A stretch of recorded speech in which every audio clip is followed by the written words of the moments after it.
Assalamualaikum warahmatullahi wabarakatuh. Innal hamdalillah nahmaduhu wa nasta'inuhu wa nastaghfiruh wa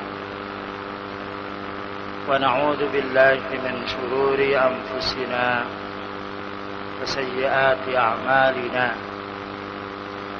Man yahdihillahu fala mudilla lahu wa man yudlil fala hadiya lahu.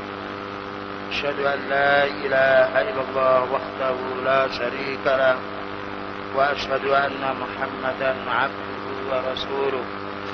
قال الله تعالى: يا أيها الذين آمنوا اتقوا الله حق تقاته ولا تموتن إلا وأنتم مسلمون. فإن خير الحديث كتاب الله وخير الهدى هدى النبي صلى الله عليه وسلم وشر الأمور محدثاتها وكل محدثة بدعة وكل بدعة ضلالة وكل ضلالة في النار. أيها الإخوة أعزني وأعزكمullah, kita melanjutkan kajian kitab Ad-Da' wad Dawa, obat dan penyakit, yang ditulis oleh Al-Imam Al-Mubajjal Imam Ibnul Qayyim Al-Jauzi rahimahullah ta'ala. Dan bab yang akan kita ambil atau yang kita bahas, Al-Asarul Qabihatu lil Ma'asi, akibat yang jelek disebabkan karena maksiat. Jadi akibat yang jelek disebabkan karena maksiat, atau dalam bahasa yang lain, maksiat ini pengaruh apa saja berhubungan dengan pengaruh yang jelek.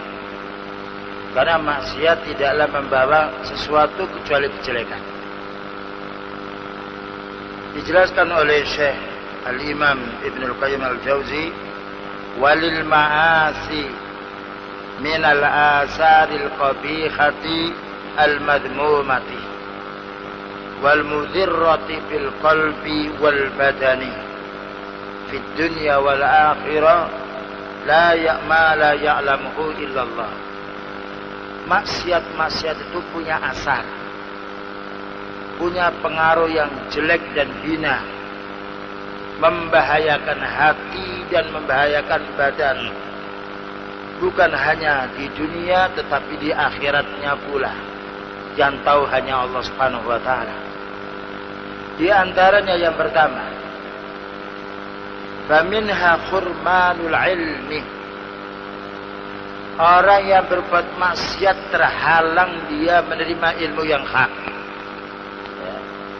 Jadi orang yang berbuat maksiat menghalangi dirinya untuk menerima ilmu yang benar. Fa innal ilma nurun, karena ilmu itu adalah cahaya. Yakdhifuhullahu fil qalbi, yang mana Allah Ta'ala menanamkan ilmu itu ada di dalam hati seseorang. Sedangkan wal maksiatu tudfi'u dzalikan nura, maksiat itulah yang memadamkan cahaya itu. Jadi bahaya yang pertama, orang maksiat itu dia tidak akan bisa menerima ilmu din, yang itu menjadi kebutuhan pokoknya, yang menjadi sebab kebahagiaan di dunia dan di akhirat. Oleh karena itu kita tidak menjumpai orang maksiat kalau dia menuntut ilmu din. Tidak kita jumpai orang yang yaitu siswa-siswa yang sifatnya maksiat lalu terdorong, tertarik dia untuk mempelajari ilmu Islam yang itu bersumber dari Al-Quran dan Sunnah. Ini bahayanya. Kalau sudah ilmu din tidak bisa masuk, maka bagaimana kebahagiaan akan ditempuh oleh dirinya? Karena ilmu pintu untuk kebahagiaan. Bukankah orang itu berdagang sukses karena ilmunya dulu? Oleh karena itu, lamma jalasa Syafi'i baina yaday Malikin wa qara'a alaihi a'jabahu ma ra'a min wufuri fitnatihi au fitnatihi. Tatkala Imam Syafi'i duduk di hadapan Imam Malik rahimahullah, ahli sunnah dengan ahli sunnah, kemudian membacakan kepadanya yang mana terharu atas kecerdasannya Imam Malik ini, wa tawaqquti dzakaihi, dan juga cerdiknya, cermatnya, tanggapnya dia, wa kamali fahmihi, dan ketika sempurna pemahamannya, faqala, lalu berkata Imam Malik, inni arallaha qad alqa ala qalbika nur.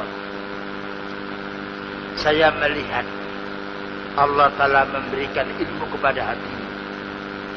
Fala tudfi'hu bidulmatil maksiyah. Apa katanya Imam Malik? Maka kamu jangan padamkan ilmu itu dengan maksiat. Dan orang punya ilmu punya firasat dia. Sebagaimana dokter punya firasat.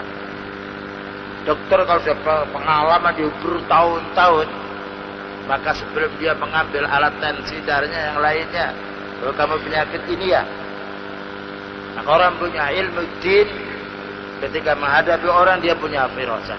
Aku melihat Allah itu memberi ilmu, memberi cahaya pada hatimu, maka jangan kamu padamkan yaitu cahaya ini dengan maksiat.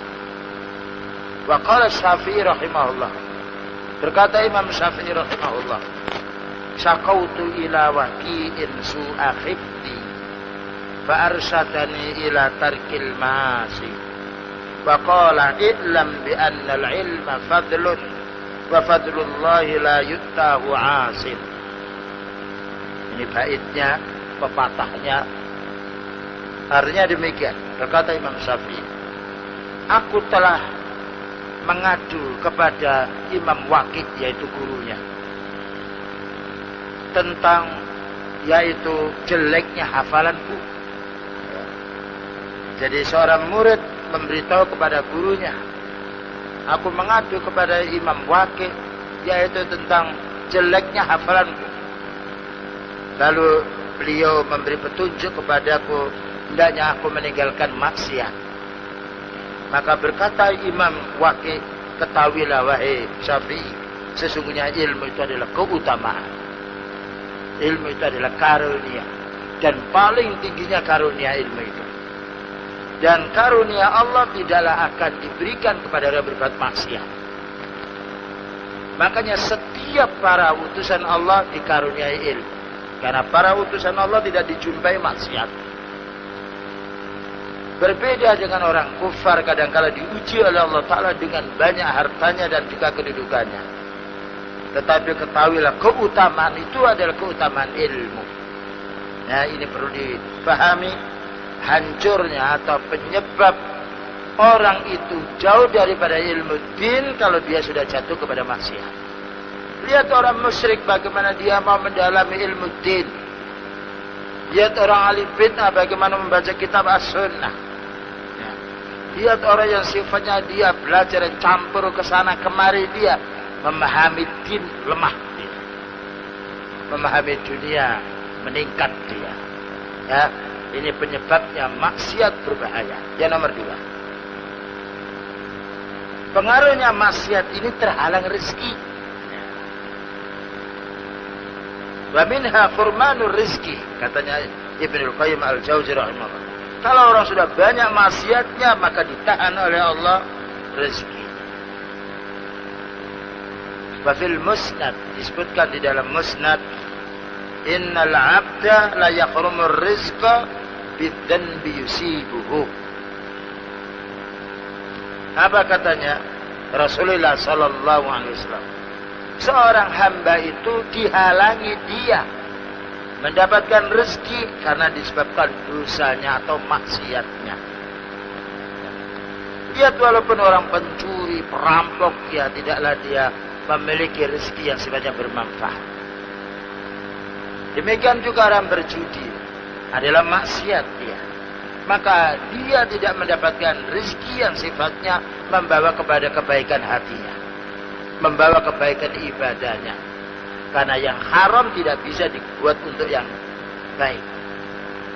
Karena maksiat tidak bisa disamakan untuk yang taat. Oleh karena itu Allah berfirman, "Wa may yattaqillaha yaj'al lahu makhraja wa yarzuqhu min haitsu la yahtasib."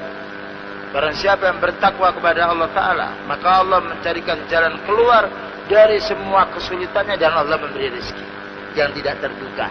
Datangnya rezeki dengan taat, maka mafhum mukhalafahnya, kebalikannya, orang itu terhalang rezeki karena kemaksiatannya. Dan puncaknya maksiat adalah syirik. Puncaknya maksiat setelah syirik adalah bid'ah. Maka negeri atau daerah manapun yang dilanda syirik dan dilanda bid'ah yang banyak atau maksiatnya, maka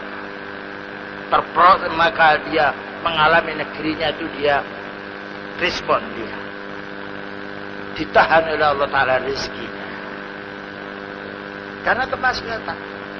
Dan bagaimana orang maksiat mau dilebihkan oleh Allah rezekinya? Apabila dilebihkan oleh Allah rezekinya, maka akan dibuat untuk maksiat, kan sia-sia.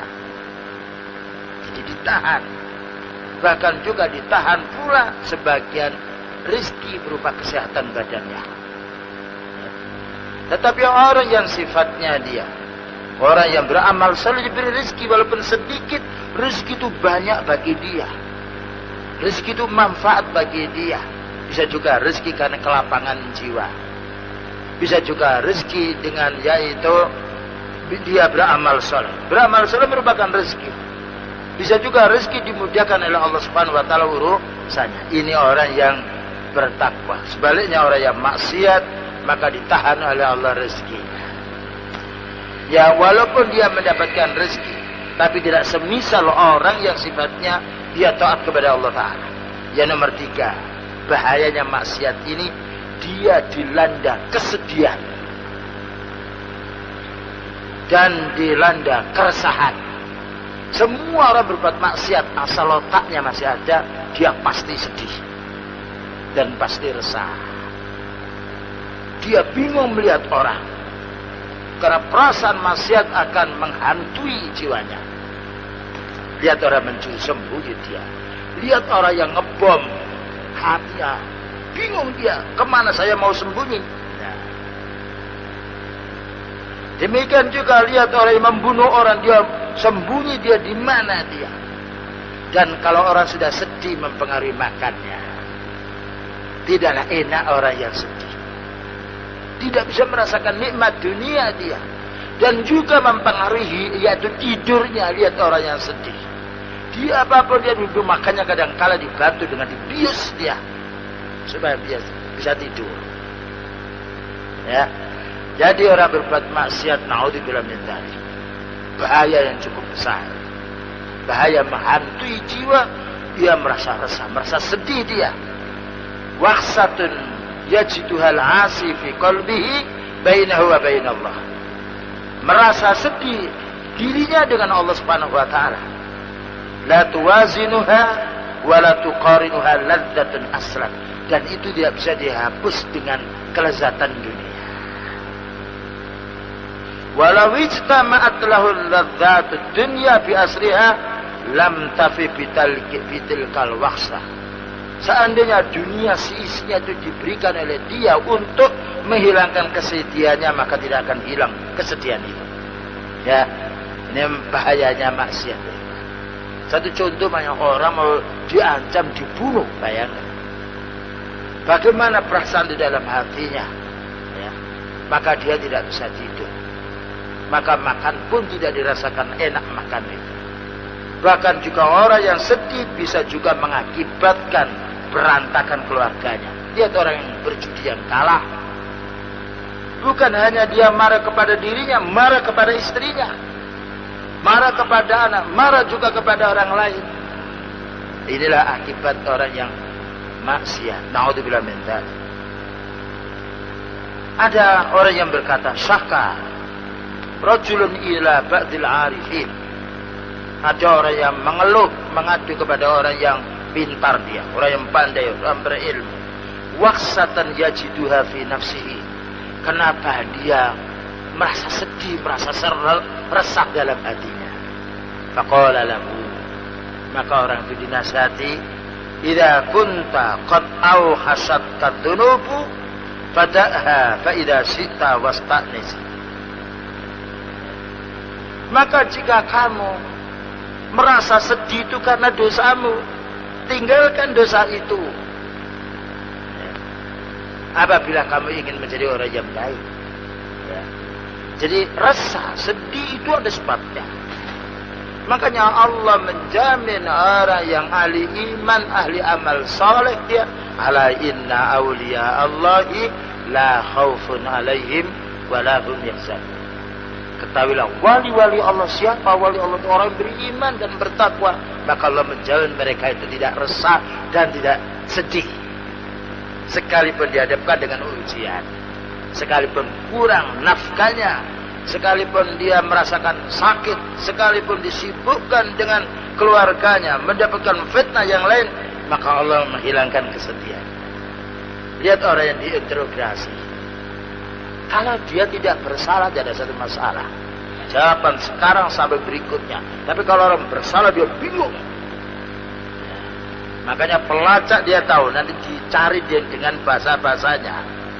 Kalau orang itu salah maka akan kelihatan dalam wajahnya, dan akan kelihatan pula bulat di dalam lidahnya. Tapi kalau orang itu hak, kapan saja hak akan dibela oleh Allah Subhanahu wa Ta'ala. Ya, ini bahayanya maksiat. Maksiat kecil apapun hendaknya kita jauh, karena maksiat tetap akan mempengaruhi jiwa dan juga mempengaruhi pekerjaan. Kemudian yang nomor 4, bahaya daripada maksiat ini al-waqsatu allati tahsulu bainahu wa bainan nas. Maka dia akan sedih menghadapi manusia. Kalau tadi sedih, dia berhadapan di hadapan Allah Ta'ala.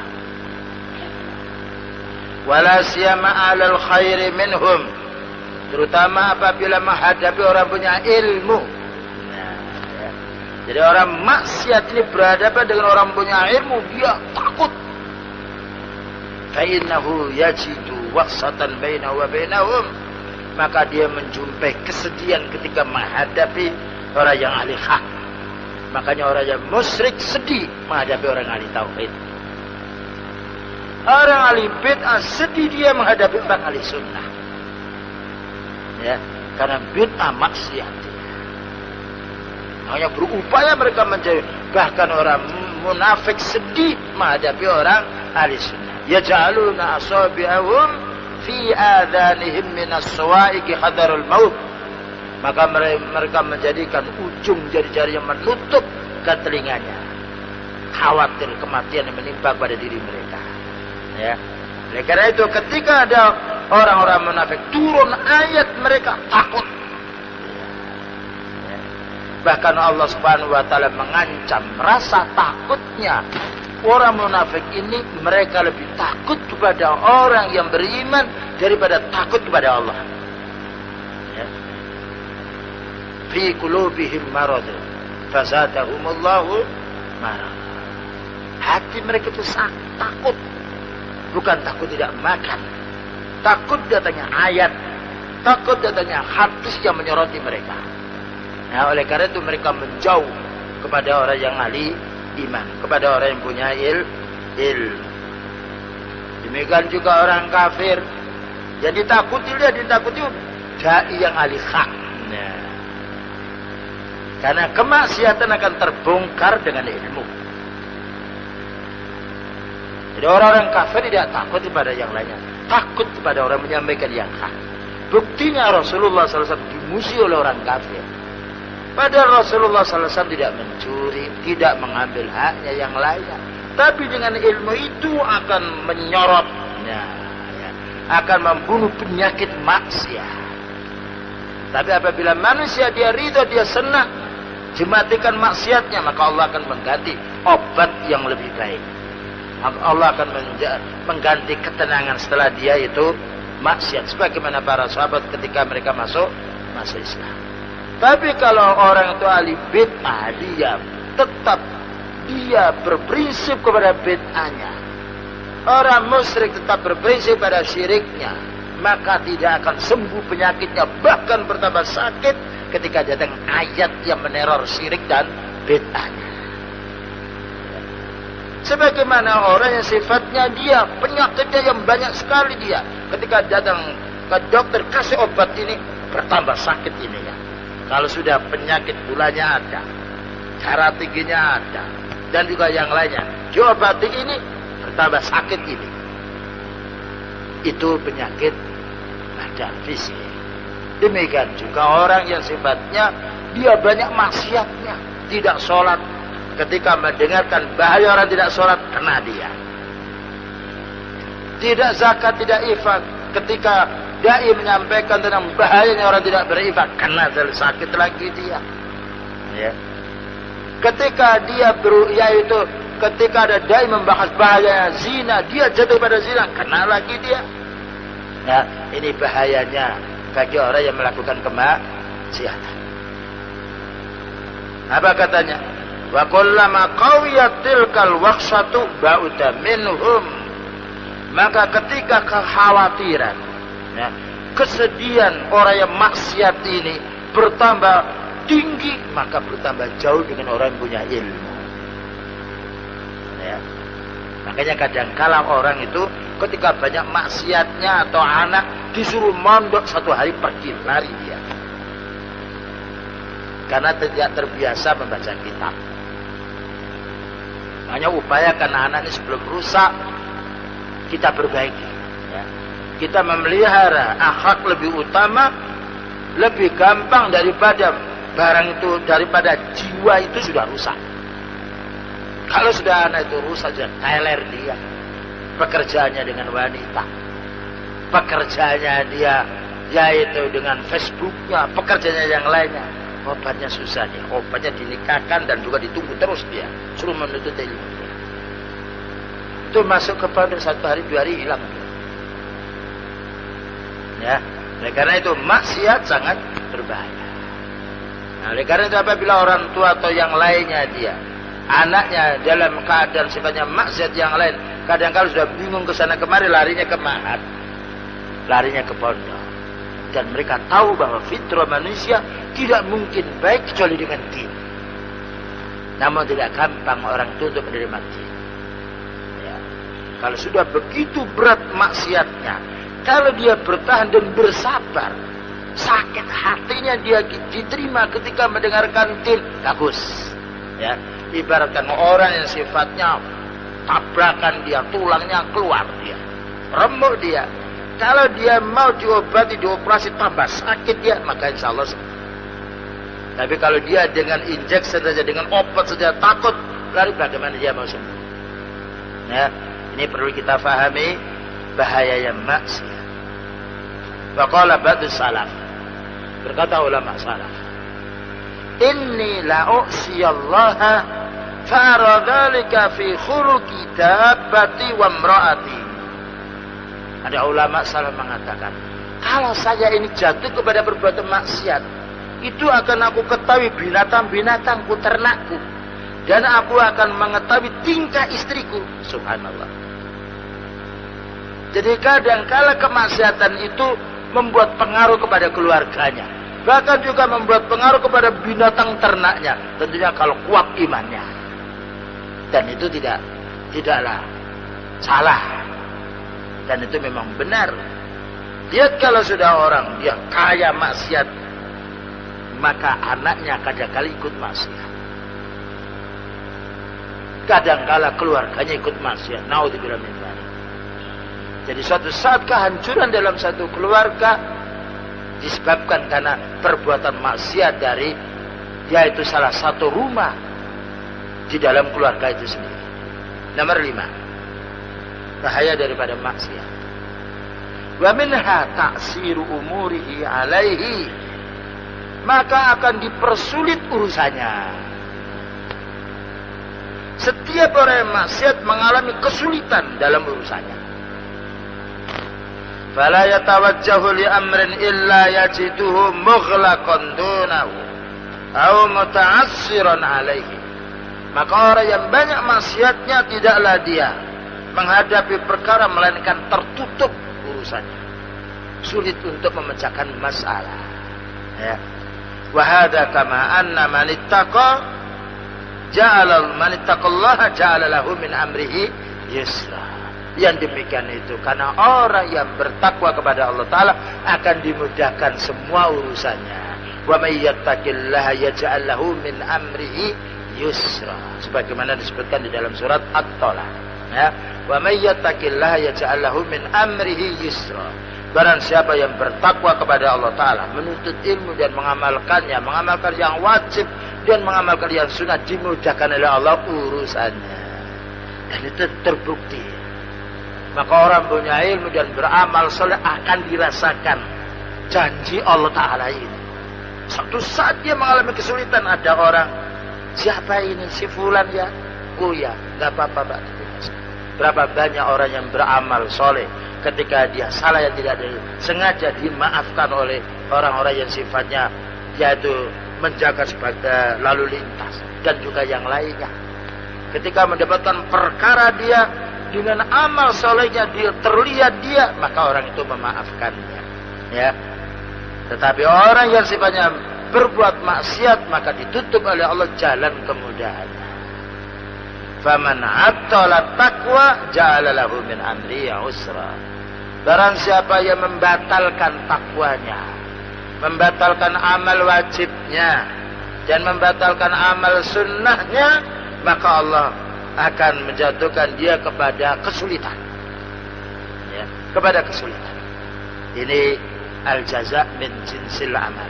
Balasan itu disesuaikan dengan amalnya. Nomor 6. Di antara bahaya maksiat ini, asarnya maksiat kepada kehidupan manusia. Wa minha dzulmatun yajiduha fi qalbi haqiqatan. Maka orang yang berbuat maksiat itu menjumpai hatinya itu gelap, petang bahasa Jawanya. Yuhissu biha kama yuhissu bi dzulmatil lailil bahimi idza adlah hamma. Artinya, orang yang berbuat maksiat itu akan menjumpai kegelapan di dalam hatinya, sebagaimana orang yang sifatnya hilangnya cahaya maka akan menjadi gelap matanya. Fatasiru dzulmatul maksiyati liqalbi kadzulmati al-khisyati li basarihi. Nah, maka jadilah gelapnya maksiat di dalam hati ini bagikan gelapnya cahaya yang itu akan menjadi gelapnya matanya. Jadi gelapnya mata karena tidak ada cahaya. Gelapnya hati karena kemaksiatan. Dan itu cocok dengan hadis ala wa inna fil jasadi mudghah. Ketahui dalam tubuh manusia itu ada sekepal daging. In sholahat. Apabila baik, apabila bersinar hati itu, apabila berilmu hati itu, apabila bertakwa hati itu, apabila senang kepada Allah hati itu, saluhat al-jasadu kullu, maka akan baik semua anggota badannya. Karena tangan disetir oleh hati, mata disetir oleh hati, kaki kita pergi ke masjid disetir oleh hati. Makanya orang maksiat tidak disetir hatinya ke masjid. Maksiat, orang maksiat tempatnya di pasar. Hatinya mendorong dia ke tempat perzinahan, ke tempat perjudian, ke tempat gamsak nyanyian dan juga yang lainnya. Tapi kalau orang hatinya dia beriman kepada Allah, beramal saleh, dimudahkan oleh Allah Ta'ala, datang ke taklim, datang ke masjid, silaturahmi kepada keluarganya, mencari orang yang punya ilmu untuk menanya urusan yang tidak diketahuinya. Itu baiknya hati. Makanya kadang-kala kita bingung, si fulan itu diajak sholat kok gampang, yang satu kok sulit, apa sebabnya? Dicari penyebabnya. Ya. Mengapa si fulan mudah sekali dia diajak menuntut ilmu? diajak sholat berjamaah mau, dibangunkan malam juga mau. Nah, yang ini kenapa tidak? Dicari dulu sebabnya. Mungkin nonton televisi terlalu lama. Dia melihat gambar di Facebooknya, melihat gambar wanita, bagaimana cara gaulnya yang lainnya. Bagaimana hati mau bangun untuk sholat? Dilihat dulu. Kenapa tidak mau mengaji? Kenapa tidak mau membaca Al-Quran? Quran disediakan di tempatnya. Ambil HP-nya. Ambil barangkali ada surat-suratnya yang lain. Cari yang lainnya. Cari buku-buku bacaannya. Dan itu menjadi sifat. Dan itu bisa dibuktikan ya. Keadaan kita nikmatnya pada waktu Ramadan. Siangnya puasa, malamnya sholat, membaca Quran itu mudah. Dan disehatkan badan kita oleh Allah Ta'ala. Itu satu contoh. Ya, satu contoh yang nyata. Tidak ada orang menyesal karena siang. Tidak ada orang menyesal karena dia menuntut ilmu. Tidak ada orang menyesal karena sholat tarawih dia. Justru merasa nikmat dia. Sebagaimana orang yang haji. Ketika mau pulang dia sedih. Ya. Dan setelah pulang kapan dia mau bisa datang lagi. Setelah umroh kapan punya duit bisa umroh lagi. Karena nikmatnya ibadah. Itulah faedahnya orang beribadah. Sebagaimana bahayanya orang yang maksiat. Ya. Jadi maksiat menggelapkan hati. Sebagaimana gelapnya mata ketika ruang itu tidak ada lampu. Fa inna ta'ata nurun, katanya Syekhul Islam Ibnul Qayyim Al-Jauzi.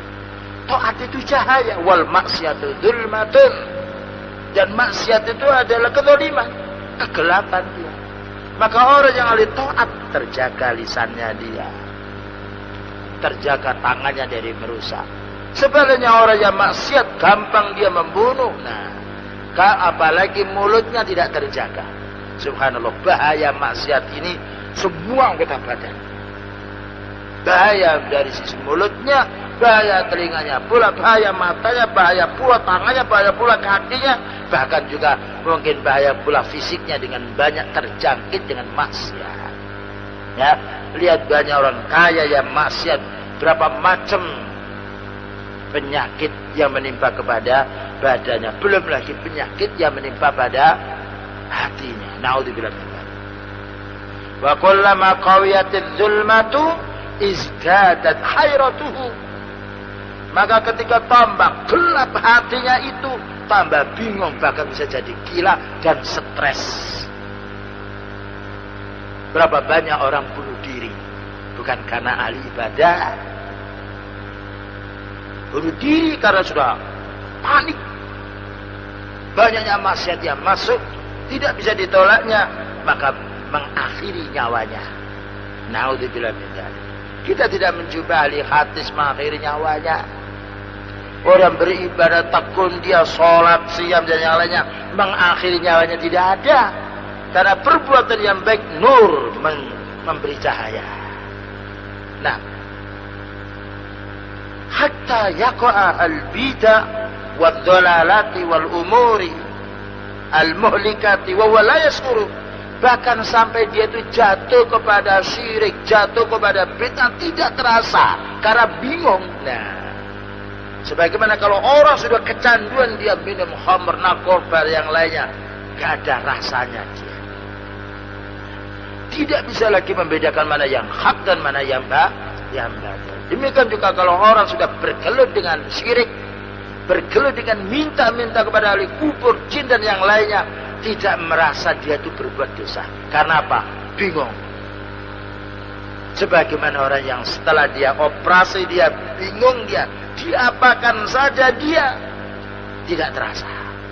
Sebagaimana orang yang jatuh ketika kita tabrakan, dia gegar otak, sakitnya tidak terasa. Tidak merasakan sakit karena apa? Karena puncaknya sakit. Maka orang yang senantiasa beramal syirik, beramal bid'ah, maka kena hukuman seperti itu. Naudzubillah min dzalik. Sebagaimana Allah berfirman, sanastadrijuhum min haitsu la ya'lamun. kami biarkan mereka sampai mereka tidak sadar. Min haitsu la ya'lamun. Sampai mereka tidak sadar. Orang tidak sadar apa hukumnya? Orang gila. Baik. Berikutnya ayat nomor 7. Minha annal ma'asi tudhinul qalba wal badana. Maksiat itu menghina hati dan menghina badan. Fa amma wahnuha lil qalbi fa amrun dhahirun.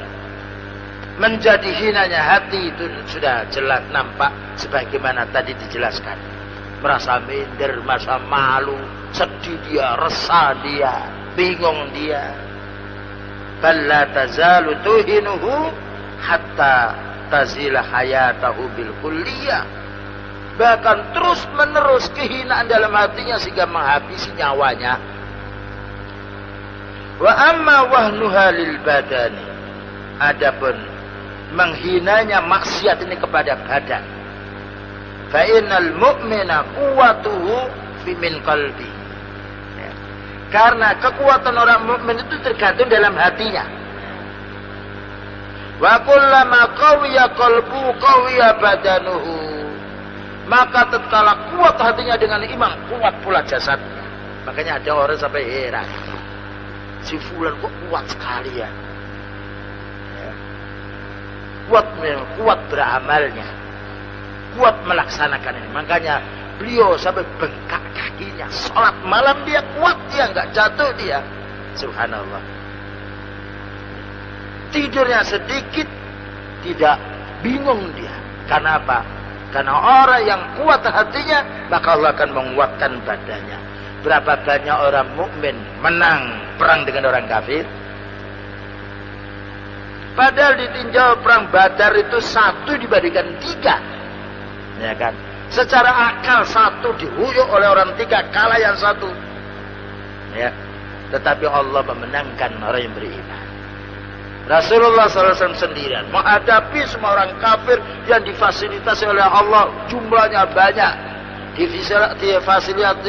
Difasilitasi mereka itu dengan harta yang banyak. Bahkan juga dengan tokoh-tokohnya, wilahnya, tapi hancur semuanya karena kuatnya hatinya Rasulullah SAW. Sehingga Mekah kembali kepada Rasulullah SAW. Karena apa? Kuatnya iman. Kalau sudah kuatnya iman, kuat amalan saleh menghadapi musuh, gampang. Karena menghadapi setan mampu menolaknya, bagaimana menghadapi orang kafir? Wa ammal fajiru, ada orang yang maksiat. Fa inna wa in qawiya qawiyal badan. Sekalipun kuat badannya, fawa adha'afu syai'in indal hajah. Maka diri orang paling lemahnya ketika ada masalah. Fatakhunuhu kuwatuhu, maka kuatnya menghina dia, mengkhianati dia. Jadi orang yang maksiat walaupun dia kuat fisiknya, menghadapi orang yang sifatnya beriman, dia akan lari. Dia akan lari. Ya. Makanya bagaimana kita membina umat ini, membina dengan kuatnya hati. Dan kuatnya hati tidak bisa ditunjang dengan makan yang enak. Kuatnya hati tidak bisa dipupuk dengan hiburan. Bahkan hiburan merusak kuatnya hati. Tapi kuatnya hati dengan baca Al-Quran. Kuatnya hati dengan berilmu. Kuatnya hati dengan beramal soleh. Kuatnya hati dengan bersabar. Ala bidzikrillahi tatma'innul qulub. Ayat yang mengatakan, ketahuilah bahwasanya zikrullah menjadikan tenangnya, menjadikan kuatnya hati. Ya. Jadi kuatnya badan tergantung pula dengan kuatnya hati. Maka orang yang kena sakit, bukankah sakit itu bala? Tapi kalau kuat hatinya dia bersabar. Walaupun badannya sehat, dia besar, tinggi dia. Tapi kalau hatinya lemah ketika sakit, nah putus asa dia. Bingung kesana kemari, saya sudah berobat belum sembuh. Jadi walaupun fisiknya besar dia, tinggi dia, ya, tapi ketika dihadapkan sakit bingung dia. Nah, karena apa? Hatinya yang lemah. maka kuatnya hati mempengaruhi kuatnya badan, membuat kuatnya dia badan. Ketika dia malas bangun untuk sholat, nah ya, loyo dia karena tidurnya hanya sedikit. Tetapi dengan kuatnya iman, maka Allah akan membangunkan dia. Nah, dan itu bisa dipraktikkan orang yang memiliki iman yang kuat. 1 jam malam tidur bisa bangun lagi dia. Dan bisa beribadah. Berbeda dengan orang yang sifatnya lemah hatinya. Tidur 8 jam. Belum merasa puas dia. Masih lemas badannya. Perlu ditingkatkan lagi tidur. Makanya orang banyak maksiat, banyak tidurnya. Ya. Berbeda dengan orang ahli taat dia. Tidurnya sedikit. Qumil laila illa qalila nisfahu aw inqus minhu qalila aw zid alaihi warattilil qur'ana tartila. Nah, wa ta'ammal. Nah, ini satu contoh. Dikatakan oleh Syekh Ibnu Qayyim al-Jauzi, al-Imam Ibnu Qayyim al-Jauzi, wa ta'ammal, perhatikan kuatnya abdani Farisa war Rum. Ya. 2 kabilah di dunia ini, 2 bangsa yang kuat adalah bangsa Persia dan bangsa Romawi. Ya. Tapi Allah mengatakan ghulibatir Rum, hancur bangsa Romawi. Ya. Kaifa khanathum, maka bagaimana kekuatan mereka mengkhianati kepada mereka sendiri. Akhwaja ma kanu ilayya, mana dia sangat membutuhkan kekuatan itu. Wa qaharahum ahlul iman, tapi Allah mengalahkan kekuatan mereka dengan iman. Menang Nabi Musa alaihissalam menghadapi Fir'aun dan bala tentaranya. Menang pula Rasulullah sallallahu alaihi wasallam menghadapi pamannya yang kafir dan yang lainnya. Nah, ya. Dan ini pelajaran bagi orang yang ingin menegakkan Islam di dunia. Ya, jangan macam-macam, tapi binalah umat ini dengan ilmu. Latih umat ini untuk beribadah kepada Allah menurut sunnah. Sebab kalau sudah orang Islam ini kuat dia imannya, menghadapi musuh tidak akan bercerai-berai. Tapi kalau kita hanya himpun, kita kumpulkan dengan makan, dengan minum, dengan hiburan, hati mereka itu penyakitnya separuh, penyakitnya 50%, penyakitnya 70%. Bagaimana musuh mau dia serempak, maka mereka akan lari dulu. Makanya Rasulullah tidak menghendaki orang munafik itu ikut berperang bersama Rasulullah Sallallahu Alaihi Wasallam. Karena hatinya yang sakit, karena hatinya yang rusak. Ya. Jadi untuk menghadapi musuh orang Yahudi, musuh orang Nasrani, musuh sekuler yang lainnya, bina umat dengan ilmu din dan upayakan mereka mengamalkan yang wajib, mengamalkan yang sunnah. Karena orang yang mengamalkan yang wajib dan yang sunnah, maka akan ditinggalkan yang haram. Satu contoh, kita sekarang berada di masjid 1 jam. Berarti 1 jam kita meninggalkan haram, meninggalkan zina, meninggalkan mencuri, meninggalkan berjudi, meninggalkan marah, meninggalkan nipu dan yang lainnya. Ya. Kalau orang sudah disibukkan dengan wajib yang sunnah, maka akan pergi yang haram dan juga yang makruh. Sebaliknya apabila orang sudah memilih yang haram, jangan berharap wajib bisa masuk. Nah, jadi Allah Subhanahu wa taala menghancurkan kekuatan fisiknya bangsa Romawi dan bangsa Persia, dihancurkan oleh orang yang Allah bekali dengan ilmu dan amal yang kuat dan juga hatinya yang penuh dengan iman. Yang nomor 8. Bahayanya maksiat hurmanut ta'at.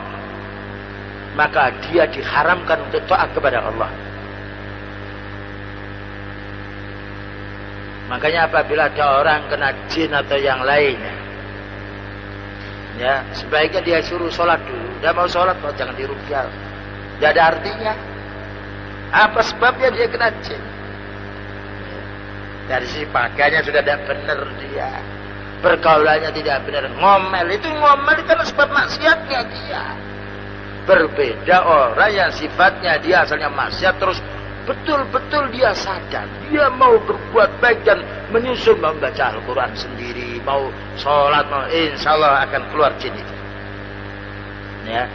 Karena jin itu dibacakan ayat kursi dia pergi, adzan itu pergi dia. Ya. Falau lam yakun lidzanbi 'uqubatun illa annahu yasuddu an ta'atin takunu badlahu.